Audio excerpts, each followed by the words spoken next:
What is up, guys? Pastor Matheny here, and thank you for joining me today in my study.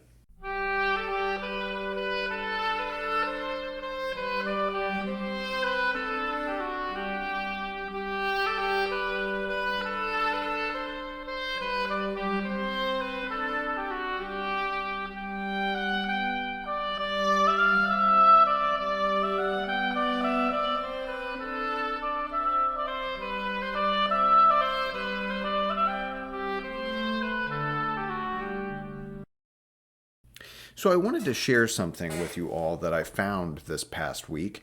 But before I do so, I want to read you just a couple of verses from Revelation chapter 21. Here's how that chapter begins. Then I saw a new heaven and a new earth, for the first heaven and the first earth had passed away, and the sea was no more. And I saw the holy city, New Jerusalem, coming down out of heaven from God, prepared as a bride adorned for her husband. Then I'll skip ahead to verse 9 of chapter 21. Then came one of the seven angels who had the seven bowls full of the seven last plagues, and spoke to me, saying, Come, I will show you the bride, the wife of the Lamb. And he carried me away in the Spirit to a great high mountain, and showed me the holy city Jerusalem coming down out of heaven from God, having the glory of God, its radiance, like a most rare jewel, like a jasper, clear as crystal. And St. John goes on, of course, as he proceeds through chapter 21 of Revelation to describe this beautiful new Jerusalem that is coming down out of heaven from God, prepared as a bride adorned for her husband. Now, it's clear from this chapter and elsewhere in the scriptures too that what St. John is describing is the church. And what he goes to great length in chapter 21 to say is that the church is adorned in beauty, prepared for her husband, which is our Lord Christ.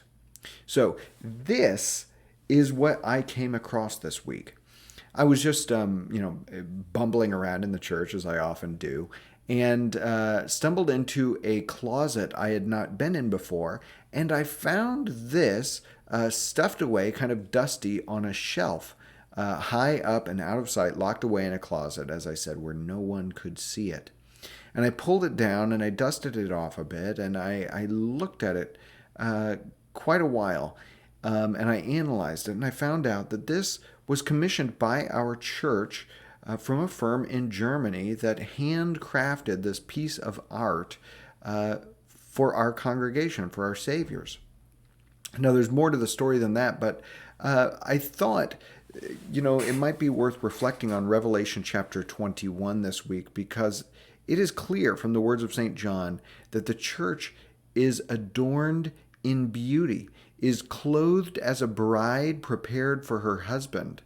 And oftentimes people wonder about all the great works of art that have been commissioned by and are often stored in churches, and they say, shouldn't we use the money that's been spent on all these works for other things, for things that are more practical, for things that are more useful, maybe for things in service to others? And I say those are all good considerations. But I'd like us to consider and think about a bit in the church why a bride bothers to dress up for her wedding day. And that is because this bride, for her wedding day, is giving herself away in love to the one that she is most committed and devoted to, and will remain so for the rest of her days. And that's precisely what the church is doing. When we commission works of art, when we make our building and our sanctuary and really our whole lives beautiful, we do so in service to and out of love for our Lord Jesus Christ. And in fact, what we do, of course, in the case of our love for our Lord God, is return his gifts to him. We take the things that he's given us. In this case, we took a piece of wood, you might say, and we carved it and we returned it to him to show forth his glory in a new and different way, to make it seem to all who would come into our building that this is a place of beauty that reflects the very God who created us and to whom this place is dedicated in worship. So over the next few weeks, hopefully, I'll be looking for a place to display this beautiful work of God's creation, this adornment, we might say, this bit of beauty that adorns our congregation in honor and devotion to her Lord. So if you have any ideas about where this thing could go, I would love to hear them. And I hope this time of meditation has been beneficial to you today. I'll look forward to seeing you all again soon.